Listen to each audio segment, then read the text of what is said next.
बघा. तर good evening सर्वांना. माझं नाव प्राध्यापक महाडिक. बऱ्यापैकी सगळेजण मला ओळखत असतील. काही नवीन असतील तर त्यांच्यासाठी फक्त थोडंसं इंट्रोडक्शन. आपला एफ-वाय बी-कॉमचा हा पहिला टॉपिक आहे. आता जे टी-सी कॉलेजचे स्टुडंट आहेत त्यांचा हा पहिला टॉपिक नाही आहे. तर त्यांनी फक्त आजचा दिवस हे मी काय सांगतोय, ही सिस्टीम कशी आहे, तुम्हाला समजतंय का बघायला सांगतोय ते.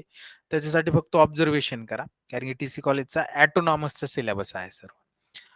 तर टॉपिकचं नाव आहे पहिला accounting concept, convention and principle and emerging trend in accounting. आता तुम्ही कोणतीही गोष्ट पहा, की आपल्याला साधी सायकल जरी शिकायची असेल, तरी सायकल शिकण्यासाठी काही बेसिक गोष्टी आपल्याला माहीत असणं गरजेचं आहे, की बाबा सायकलचा ब्रेक कोणता आहे, सायकलचं चाक फिरल्यावर सायकल पळते, ही एक कन्सेप्ट आहे सायकलच्या बाबतीत. किंवा आपण गाडी चालवताना पाहतो, फोर व्हीलर चालवतानाचे काही कन्सेप्ट आहेत, की चालवताना साईडला 2 मिरर असतात. त्याच्यामध्ये आपलं लक्ष असलं पाहिजे. आपल्या हातात स्टीअरिंग असली पाहिजे.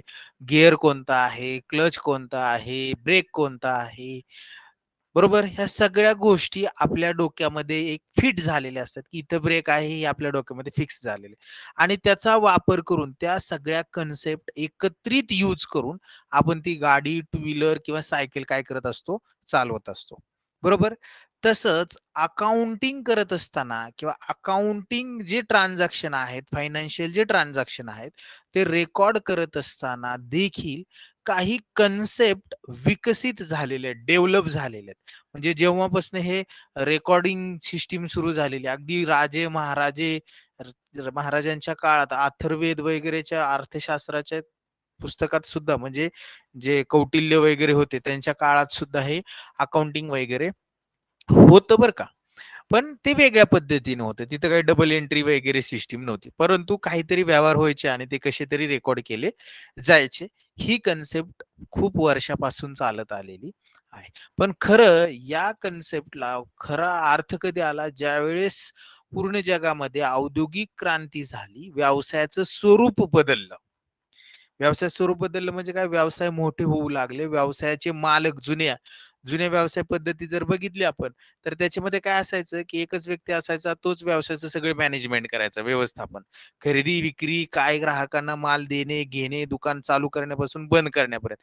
आता सुद्धा तसं आहे, परंतु एकटाच करायचा. त्यामुळं तो स्वतःचा मालक व्यवसायाचा स्वतः मालक असल्यामुळे त्याला अशी गरज वाटत नव्हती, की मी जे व्यवहार ठेवतोय, हे दुसऱ्याला कोणाला तरी व्यवहार नोंदवायला सांगणं. त्याला ह्या सगळ्या गोष्टी जमत होत्या.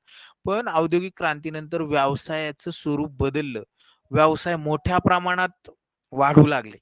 व्यवसायामध्ये दुसरे कर म्हणजे व्यवसायाचं स्वरूप बदललं म्हणजे काय व्यवसाय मोठ्या प्रमाणात होऊ लागले. अनेक व्यक्ती एकत्र येऊन कंपनी स्थापन झाली. कंपनीमध्ये मोठ्या प्रमाणावर भांडवल असतं, मोठ्या प्रमाणावर व्यवसाय असतो.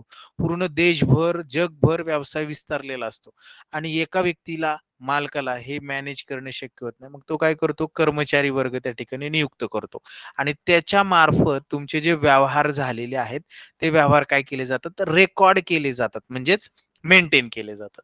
मग हे जे कर्मचारी आहेत, ते व्यवस्थित काम करतीलच याची शाश्वती नसते.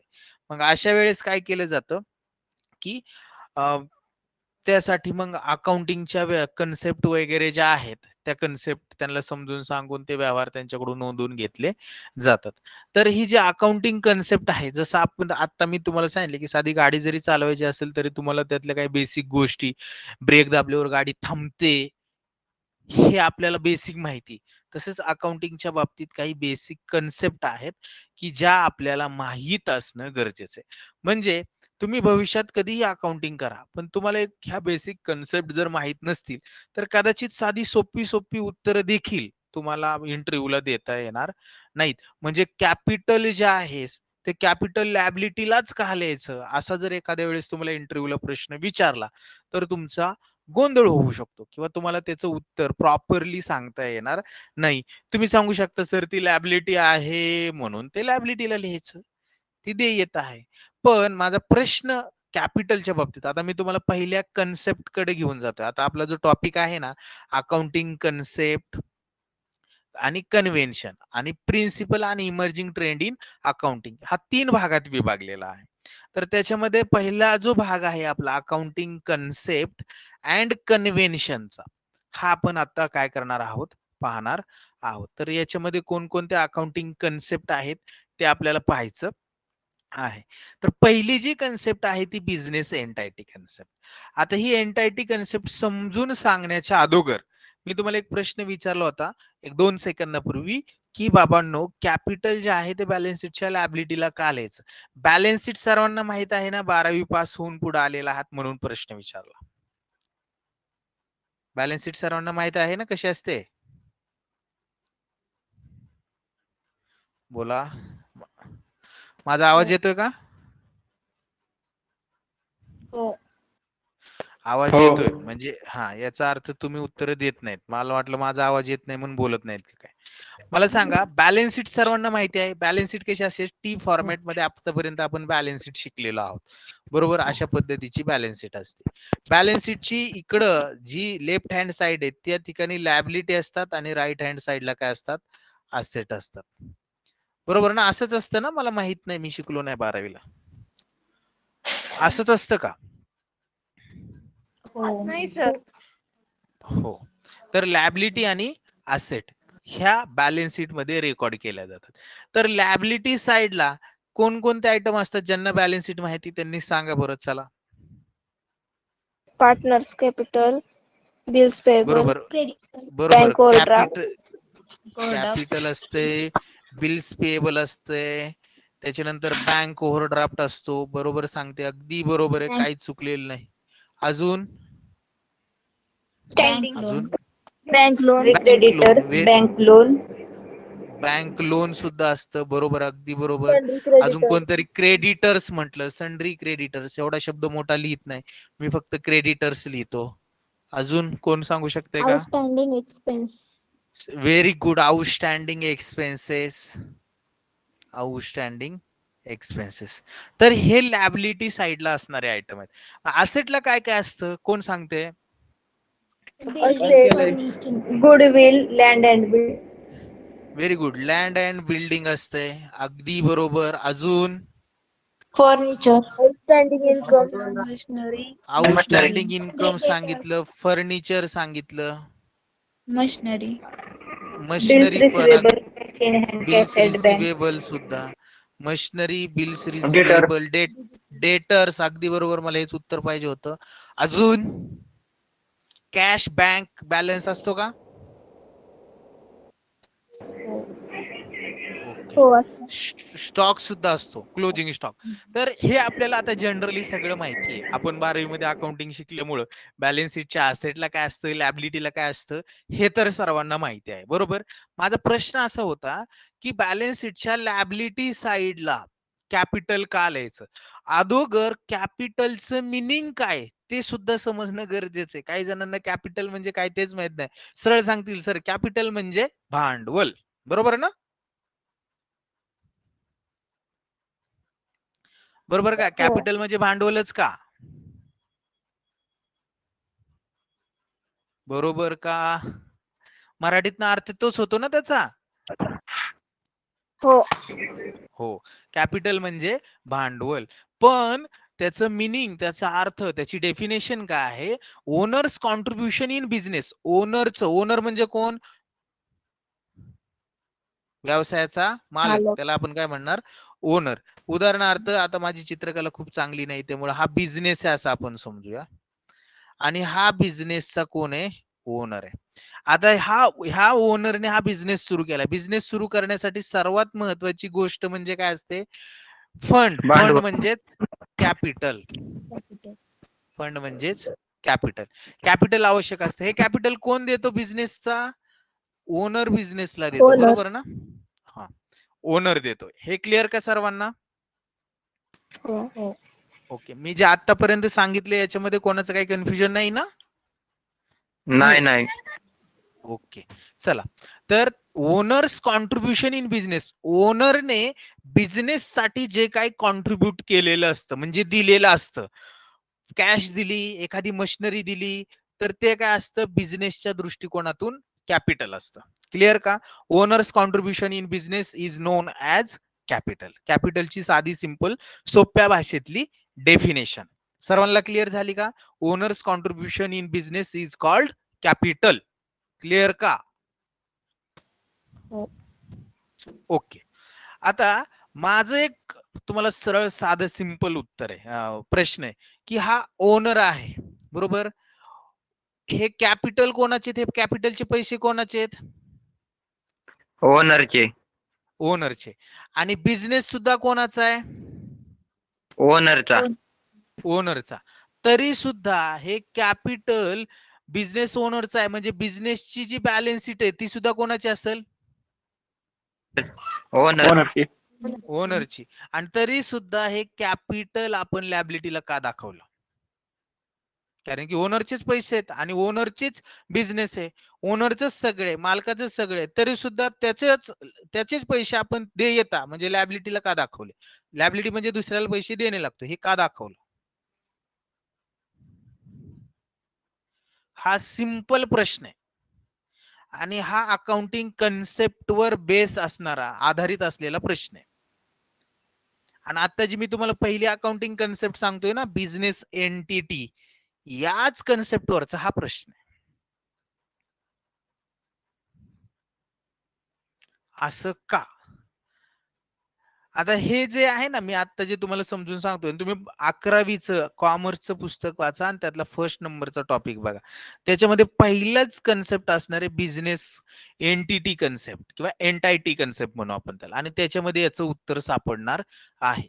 तर आता मी तुम्हाला जास्त त्रास देणार नाही, जास्त प्रश्न विचारणार नाही, कारण की तुम्ही 11वीला काय माहित ह्या थेरी शिकवली का नाही, आणि FY ला आलेला आहात, काही कॉलेजचे लेक्चर सुरू झालेले असतील, तुम्ही केले असतील तर काही जणांना माहित असेल, नसतील केली तर माहित नसतील, शिकवलं असेल तर माहित असू शकतं. तर पहिली गोष्ट म्हणजे एक गोष्ट लक्षात घ्या, कोणताही बिझनेस सुरू करा तुम्ही, पार्टनरशिप सुरू करा, तर तिचं रजिस्ट्रेशन करावं लागतं. कोणत्या ऍक्ट नुसार पार्टनरशिपचं रजिस्ट्रेशन करतो आपण? 1932. बोल. 1932. कोणता ऍक्ट आहे तो आधी सांगा मला. Indian partnership act. Very good. Indian partnership act. कोणताही बिझनेस केला, उदाहरणार्थ आपण एखादी पार्टनरशिप फर्म सुरू केली, फर्म, तर त्यासाठी इंडियन पार्टनरशिप ऍक्ट 1932 च्या अंतर्गत काय करावं लागतं? त्याचं रजिस्ट्रेशन करावं लागतं. एखादी कंपनी सुरू केली, कंपनी,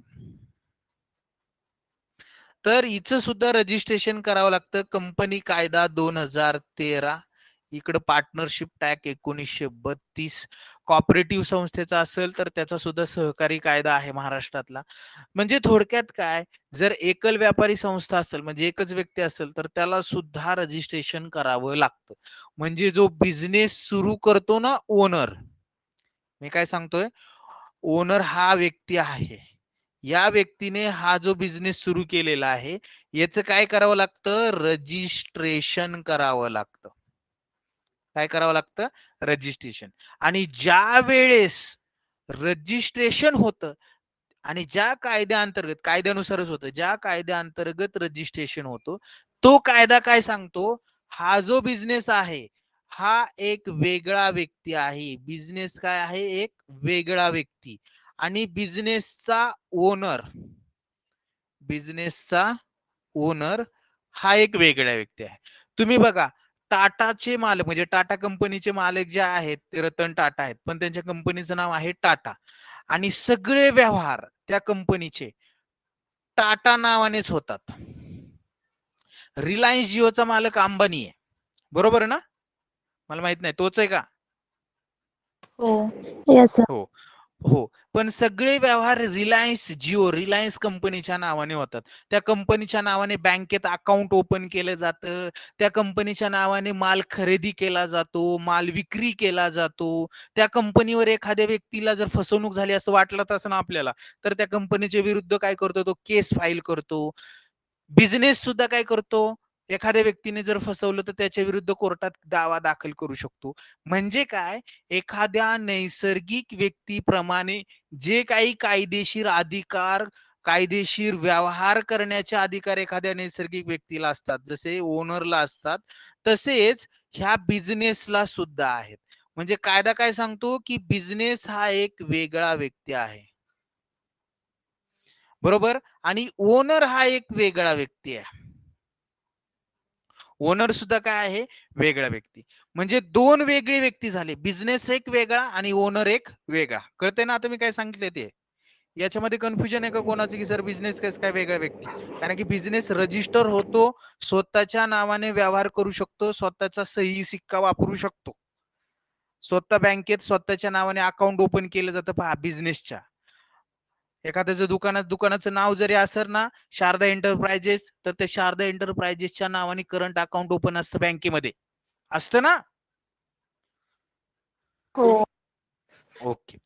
तर कायदा काय सांगतो, ऍक्ट काय सांगतो की जो काही बिझनेस असेल तुम्ही सुरू केलेला, त्याचं एकदा रजिस्ट्रेशन झालं की एक नवीन व्यक्ती जन्माला आलेला आहे, त्याला म्हटलं जातं आर्टिफिशियल पर्सन. कायदेशीर दृष्टिकोनातून कृत्रिम व्यक्ती असं म्हटलं जातं. ते चालवतो नैसर्गिक व्यक्ती, परंतु तो कृत्रिम व्यक्ती आहे. आणि नैसर्गिक व्यक्तीप्रमाणे असलेले कायदेशीर अधिकार म्हणजे कोर्टात दावा दाखल करणे, बँकेत काय करणे, अकाउंट ओपन करणे, खरेदी विक्री करणे, एखादा करार करणे, एखाद्या व्यक्तीच्या विरोधात कोर्टात जाणे, ह्या सगळ्या गोष्टी त्याला करता येतात त्या बिझनेसला. आणि ओनर सुद्धा ह्या सगळ्या गोष्टी करतो. म्हणून काय होतं बघा, हा एक वेगळा व्यक्ती आणि टाटा आता किंवा रिलायन्स हा बिझनेस एक आहे वेगळा व्यक्ती. या व्यक्तीने दुसऱ्या व्यक्तीला बिझनेस करण्यासाठी काय दिलं, कॅपिटल दिलं. काय दिलं, कॅपिटल दिलं, बरोबर का? कॅपिटल दिल्यावरच बिझनेस सुरू होईल ना. बोला, समजतंय ना का जड होतंय जास्त? मला सांगा, आज पहिलंच लेक्चर आहे त्यामुळं मी थोडस तुम्हाला विचारतोय. समजतंय सर. समजतंय. समजतंय सर. ओके. हा, जो ओनर आहे, जो मालक आहे, त्याने जो बिझनेस आहे, ही एक वेगळी व्यक्ती कायदेशीर दृष्टिकोनातून. ह्या व्यक्तीला जर फंड म्हणजेच कॅपिटल दिलं, तर यदा कदाचित भविष्यात जर बिझनेस बंद झाला तर ओनर त्याचं कॅपिटल काय करून घेईल, बिझनेस कडून काढून घेईल, बरोबर ना? म्हणजे बिझनेसला हे कॅपिटलचे पैसे इन फ्युचर त्या ओनरला काय आहेत, देणे आहेत, बरोबर, देणे आहेत. देन. म्हणून म्हणून कॅपिटल जे आहे ना, त्या बिझनेसच्या बॅलन्स शीटच्या लॅबिलिटी साइडला दाखवलं जातं. त्याचं मूळ रिझन हे आहे, कारण की बिझनेस वेगळी व्यक्ती आहे, एका व्यक्तीने दुसऱ्या व्यक्तीकडून पैसे घेतलेले आहेत. यदा कदाचित भविष्यात जर बिझनेस बंद करण्याची वेळ आली तर कॅपिटल बिझनेसच्या मालकाला, ओनरला ते परत करावं लागणार आहे बिझनेसला. एका व्यक्तीने दुसऱ्या व्यक्तीला देणं आहे. आपण अकाउंटिंग ओनरचं करत नाही, बिझनेसच्या मालकाचं करत नाही, आपण अकाउंटिंग कोणाचं करतोय, बिझनेस. बिझनेसचं. म्हणून बिझनेसच्या दृष्टिकोनातून कॅपिटल काय आहे, लॅबिलिटी आहे. कळतंय का? आणि ही बॅलन्स शीट कोणाची, ओनरची नाही. मी तुम्हाला मगाशी गुगली टाकली की बिझनेस ओनरचा आहे, मग बॅलन्स शीट सुद्धा ओनरचीच झाली का? नाही, ही बॅलन्स शीट कोणाची आहे, बिझनेसची आहे. कोणाची बॅलन्स शीट आहे, बिझनेसची. आणि बिझनेसला कॅपिटल द्यायचंय ओनरला, म्हणून ही बिझनेसची काय आहे, लॅबिलिटी. क्लिअर का सर्वांना ही गोष्ट आतापर्यंत मी सांगितलेली? हो. ओके. आणि आता मी ह्या थेरीकडे जातो, जे एक पॅरेग्राफ मध्ये तुम्हाला समजून सांगितलेली आहे. तर ह्या पहिली जी कन्सेप्ट आहे तुमच्या पुस्तकातली, ती आहे बिझनेस एंटिटी कन्सेप्ट, किंवा त्याला एंटायटी म्हणू आपण. या कन्सेप्ट नुसार त्यांनी काय सांगितले, this concept implies that a business unit is separate. म्हणजे काय, बिझनेस हा एक सेपरेट आहे आणि बिझनेसचा ओनर इज सेपरेट. म्हणजे ह्या काय आहेत, दोन वेगळ्या व्यक्तीत. कळते ना तुम्हाला? हो sir. Okay. Owners that is the person who supply the capital to it. म्हणजे ओनर कोणाला म्हणायचं, की जो कॅपिटल सप्लाय करतो कोणाला, बिझनेसला, त्याला आपण काय म्हणू, ओनर असं म्हणू. बेस ऑन दिस कन्सेप्ट म्हणजे या कन्सेप्ट नुसार आपण accounts are separate from the point of view of the business. Account are prepare from the point of view of the business. आपण या कन्सेप्ट नुसार काय करतो, आपण बिझनेसचं अकाउंटिंग करणार आहे, ओनरचं नाही. आपण कोणाचा पॉइंट ऑफ व्ह्यू समोर ठेवून अकाउंटिंग करणार आहे, आपल्याला बिझनेसचं अकाउंटिंग करायचंय, आपल्याला ओनरचं अकाउंटिंग करायचं नाही. आणि बिझनेस वेगळ्या व्यक्ती आहे, ओनर वेगळ्या व्यक्ती आहे. ओनरने बिझनेसला पैसे दिले म्हणजे एका व्यक्तीकडे पैसे आले, भविष्यात ती व्यक्ती ज्याच्याकडून घेतले त्याला देणार आहे. म्हणजे ओनर कडून घेतलेले पैसे म्हणजे कॅपिटल हा बिझनेस ओनरला भविष्यात परत करणार आहे. आपण बिझनेसचं अकाउंटिंग करतो आहोत म्हणजे बिझनेसच्या दृष्टिकोनातून घेतलेले पैसे देणं आहे, म्हणजे कॅपिटल देणं आहे. देणं म्हणजे देयता आणि म्हणून ते लॅबिलिटीला दाखवलं जातं. क्लिअर का? हो sir.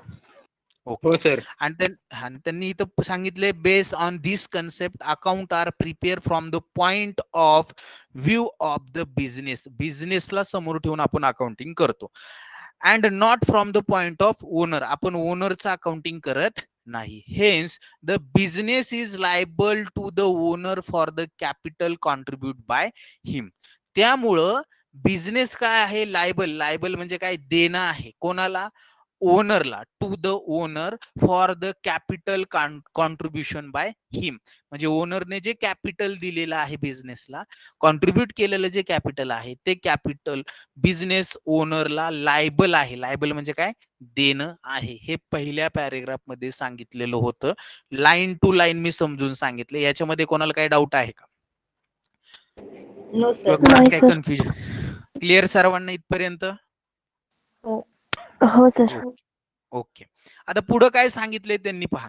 According to this concept म्हणजे या कन्सेप्ट नुसार only business transaction are recorded. या कन्सेप्ट नुसार आपण फक्त कोणाचे अकाउंटिंग बिझनेसचं करतोय म्हटलं, बिझनेस ट्रान्झॅक्शन म्हणजे व्यवसायाचेच व्यवहार रेकॉर्ड करणार. बरोबर ना? बरोबर का? हो. ओनर्स म्हणजे जे मालकाचे व्यवहार आहेत, मालकाने 10 रुपयाची चॉकलेट घेतली आणि गटकन खाल्ली, हे रेकॉर्ड करू शकत नाही आपण बिझनेस मध्ये. कळतंय ना? हो सर. हो. Only business transaction are recorded in the books of account. त्यांनी असं सांगितलं की पर्सनल ट्रान्झॅक्शन ऑफ ओनर, ओनरचे पर्सनल ट्रान्झॅक्शन रेकॉर्ड केले जाणार नाहीत. Personal transaction of the owner are not recorded. हे काही रेकॉर्ड होणार नाहीत. But there transaction with the business. बघा, ओनरचे पर्सनल, ओनरने 10 रुपयाचं काही खरेदी केली, स्वतःचे कपडे घेतले, घराचं भाडं भरलं, पेट्रोल साठीचा खर्च, हा त्याचा खर्च स्वतःचा आहे, तो रेकॉर्ड करणार नाही. पण बिझनेसची काही ट्रान्झॅक्शन झालेली असतील, बिझनेसची काही ट्रान्झॅक्शन ओनरचे झालेले असतील, म्हणजे उदाहरणार्थ काय सांगितले बघा, ओनरने बिझनेसला कॅपिटल दिलं, फंड दिला, तो कॅपिटल म्हणून आपण बिझनेसच्या पुस्तकात रेकॉर्ड करणार. आणि बिझनेस कडून सुद्धा ओनरने पर्सनल यूज साठी, पर्सनल यूज साठी जर काही अमाऊंट घेतलेली असेल तर त्याला काय म्हणतो, कोण सांगतो आपण? ड्रॉइंग. तरी माहित असेल काय म्हणतो, ड्रॉविंग म्हणतो. तर हे ड्रॉविंग सुद्धा रेकॉर्ड होणार. म्हणजे ओनरचा बिझनेसशी होणारा जो व्यवहार आहे, बिझनेसला पैसे दिले कॅपिटल, बिझनेस कडून पैसे घेतले ड्रॉविंग, तर हे ट्रान्झॅक्शन रेकॉर्ड होणार. पण ओनरचे पर्सनल ट्रान्झॅक्शन, उदाहरणार्थ मी तुम्हाला सांगितले की स्वतःच्या घरातलं लाईट बिल भरलं, बिझनेसशी रिलेटेड नाहीये, बिझनेसशी व्यवहार झाला, त्याचा वैयक्तिक खर्च आहे, तो त्या ठिकाणी रेकॉर्ड होणार नाही बिझनेसच्या पुस्तकात. कळतंय सर्वांना?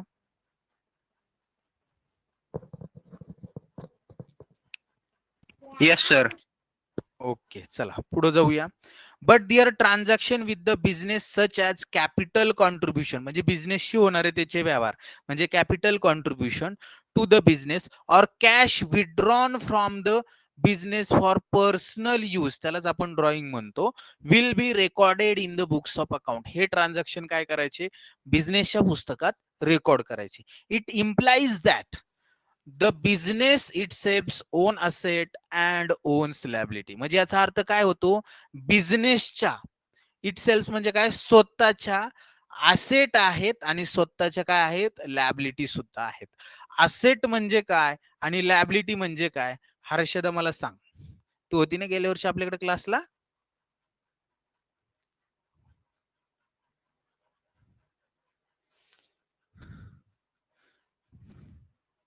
येईल का हर्षदा सांगायला? गेली हर्षदा?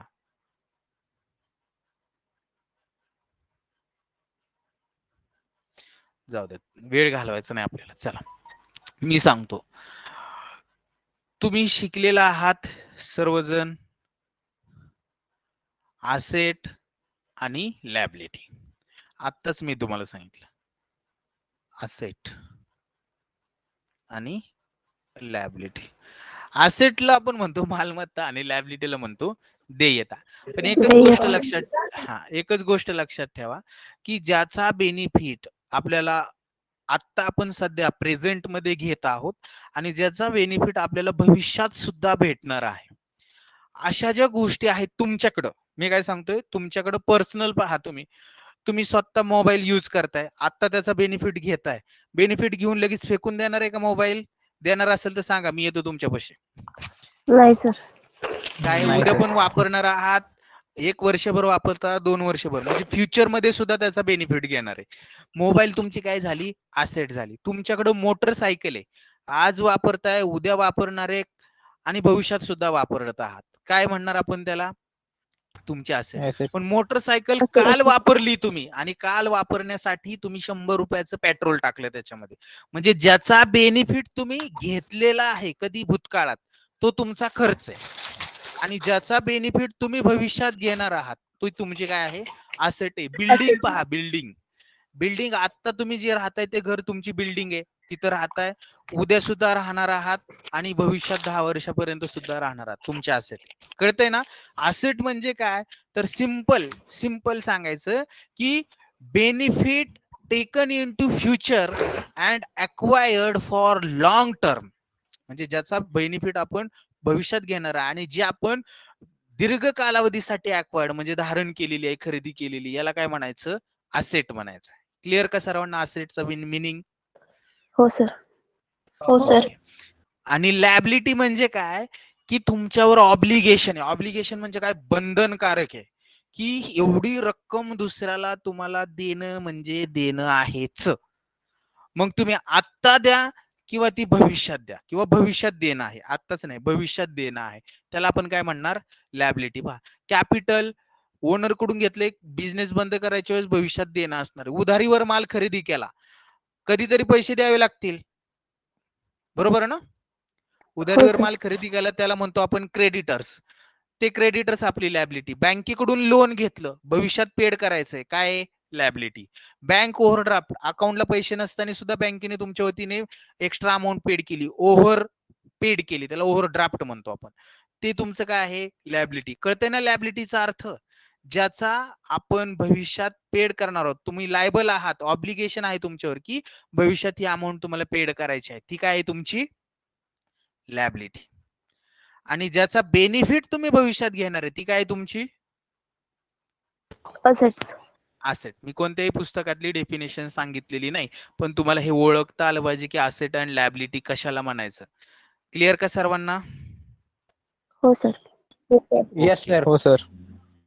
पहा पुढं, आता त्यांनी एक गोष्ट या ठिकाणी सांगितलेली, फॉर एक्झाम्पल, आता ह्या ओनर्स असेट आणि लॅबिलिटी असतात बिझनेसच्या, मग त्यांनी असं सांगितलंय, half of the building is use for business office.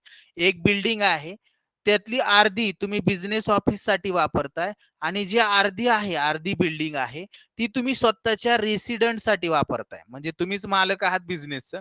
अर्ध्यामध्ये तुम्ही बिझनेस करताय, अर्ध्यामध्ये तुम्ही राहताय, आणि टोटल बिल्डिंगचं रेंट आहे 50,000. तर तुम्ही फक्त बिझनेस ट्रान्झॅक्शनच रेकॉर्ड करायचं.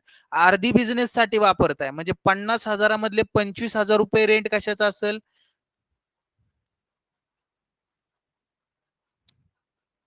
बोला.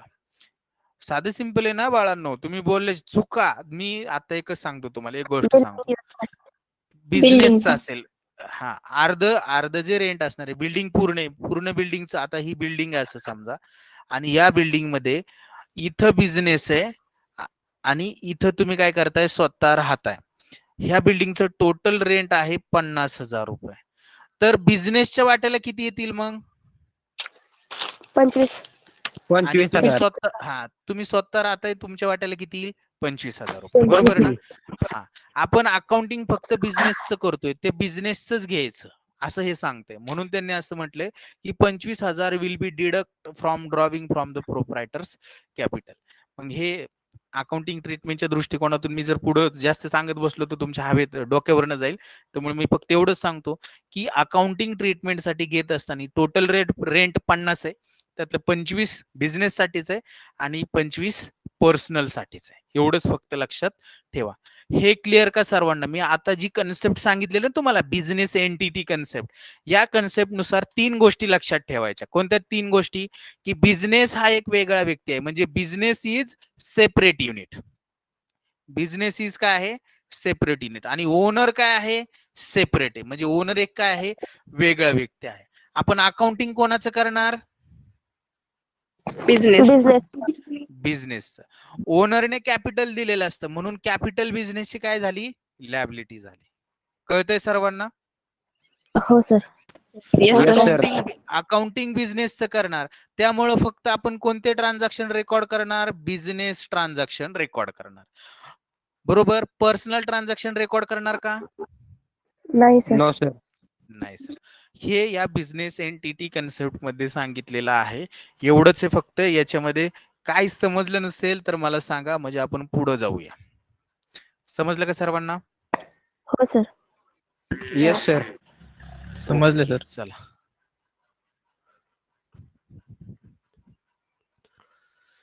बरोबर. तिने अगदी वैष्णवी सेलरने अगदी बरोबर डेफिनेशन सांगितली. Total amount payable to business to other. बिझनेसला जी दुसऱ्याला अमाऊंट देणं आहे त्याला लॅबिलिटी असं म्हणतात. तिने टाईप करून पाठवलं होतं. चला, आता जी दुसरी कन्सेप्ट आहे ना ती आहे मनी मेजरमेंट कन्सेप्ट. आता या कन्सेप्ट नुसार काय केलं जातं ते थोडक्यात सांगतो आणि नंतर ही theory point to point, line to line तुम्हाला मी काय करतो, वाचून समजून सांगण्याचा प्रयत्न करतो. ही कन्सेप्ट काय सांगते तुम्हाला, की तुम्ही बिझनेस करताय, तुमचा बिझनेस चालू आहे. बिझनेस मध्ये जे ट्रान्झॅक्शन होणार आहेत, जे ट्रान्झॅक्शन तुमचे बिझनेस मध्ये केले जाणार आहात, हे ट्रान्झॅक्शन तुम्ही रेकॉर्ड करणार आहात. पण कोणते ट्रान्झॅक्शन रेकॉर्ड करणार ते फक्त महत्वाचे, की जे transaction measurable into terms of money, म्हणजे जे पैशामध्ये मोजता येतील असे ट्रान्झॅक्शन फक्त रेकॉर्ड करायचे. पैशामध्ये मोजता येतील म्हणजे काय? तुम्ही 10,000 रुपयाचा माल विकला, 10,000 हा पैसा आहे, मनी आहे. इतक्या रुपयाचा माल विकला हे मोजता येते पैशामध्ये, ते काय करणार तुम्ही? रेकॉर्ड करणार. तुम्ही असं नाही म्हणू शकत तुम्ही 100 खुर्च्या विकल्या, त्या कितीला विकल्या हे दिलंच नाही, पण 100 विकल्या, पैशामध्ये मोजता येते का 100 खुर्च्या विकल्या? नाही सर. हे No, sir. ट्रान्झॅक्शन तुम्ही रेकॉर्ड करू शकत नाही. त्याचं व्हॅल्युएशन, त्याचं मेजरमेंट जे आहे ते मनी मध्ये केलेलं असलं पाहिजे. असे ट्रान्झॅक्शन रेकॉर्ड करायचे अकाउंटिंग करत असताना. एवढंच फक्त या कन्सेप्ट मध्ये सांगितलं. मनी मेजरमेंट कन्सेप्ट काय सांगते, की only those transaction are recorded which is measurable into terms of money, की जे फक्त तुम्हाला पैशामध्ये मोजता येतील असेच ट्रान्झॅक्शन काय करा?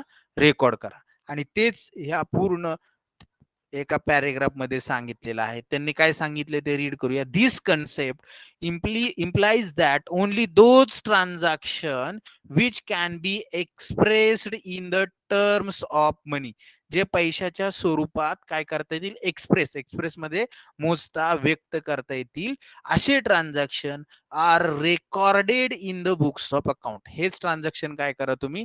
बुक्स ऑफ अकाउंटला रेकॉर्ड करा. समजलं पहिलं वाक्य? हो sir. Yes, sir. Okay okay.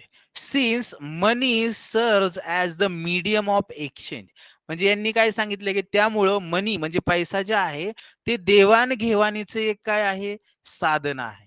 आणि ते साधन असल्यामुळे तुमचे जे ट्रान्झॅक्शन आहेत ते एक्सप्रेस इन मनी, ते मनी म्हणजे पैशाच्या स्वरूपात काय केले पाहिजे? मोजले गेले पाहिजेत.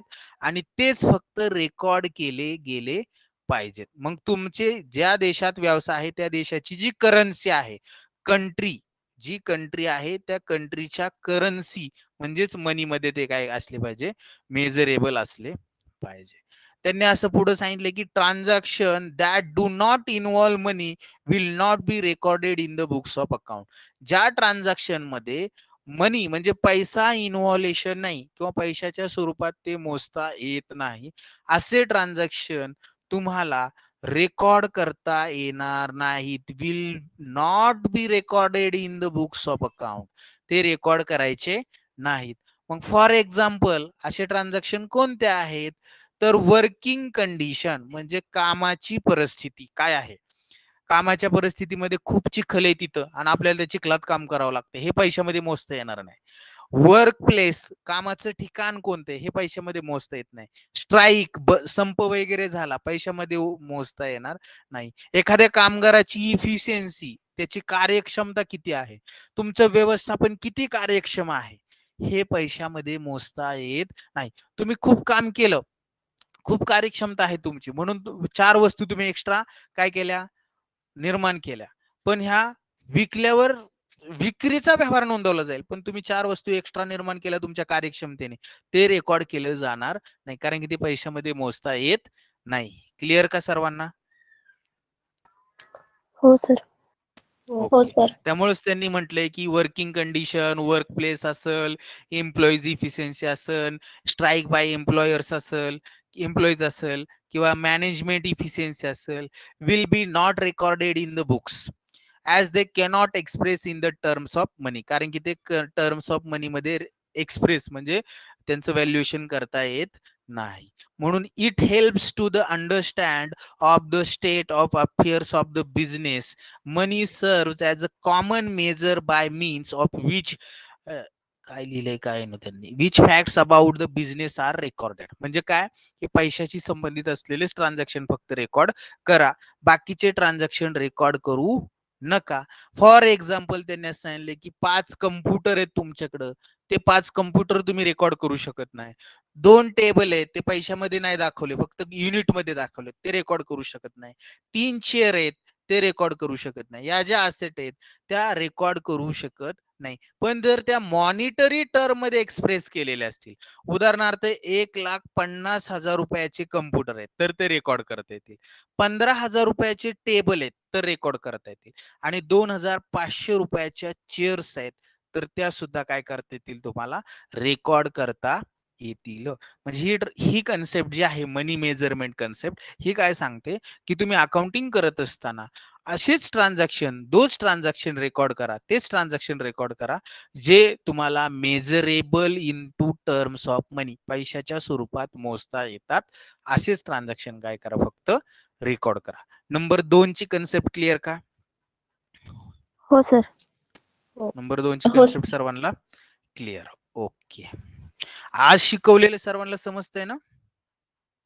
हो sir. Yes, sir. Yes sir. Okay. Thank you.